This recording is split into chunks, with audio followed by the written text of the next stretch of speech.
So given the dire situation of corruption here in the Philippines, it got me thinking, what if we switch our system into a direct democracy as opposed to the current system that's in place? Under direct democracies, people themselves vote directly as to which laws should be passed, which policies and regulations apply to themselves, which projects needs to be started, and how much budget actually goes into them. Every eligible citizen gets to vote on every key government decision. Let's say the people get to vote on which flood control project needs to be passed immediately. Is it the creation of floodplains or retention basins similar to the Netherlands? Or is it the building of underground flood storage systems similar to Japan? Is it the integration of rain gardens and permeable pavements similar to Singapore?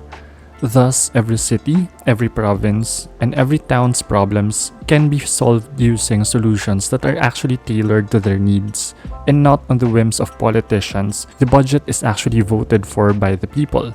So not only do we minimize the corruption by removing the necessity of pork barrels and the issue of overspending on overpaid politicians, we can also promote the mentality of political participation and civic responsibility if we the people know that our future depends on how wisely we actually vote on each and every policy or every project that we vote for.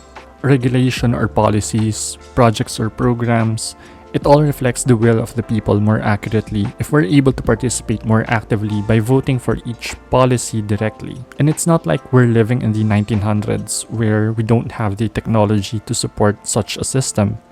And you might be able to argue that, well, they can still manipulate the results of the vote. Well, in that case, we can always audit the voting process by using paper ballots side by side with electronic voting. Now, I'm not saying that this is a perfect system. Of course, this can lead to decision making that's boiled down to a multiple choice answer rather than a more nuanced discussion. There's also the risk of the so-called tyranny of the majority, where the rights and interests of the minority might be overshadowed by whatever it is that the majority of the population vote for. Direct democracies are far from perfect, but perhaps it's about time that we look into other solutions, like empowering ourselves, the people, rather than putting our fates in the hands of a few bureaucrats who oftentimes serve themselves and their lobbyists first instead of the public. I'm very much open to the idea that I could overlook some realities or facts when talking about political ideologies. I hope that we can have a productive conversation that goes beyond label slinging.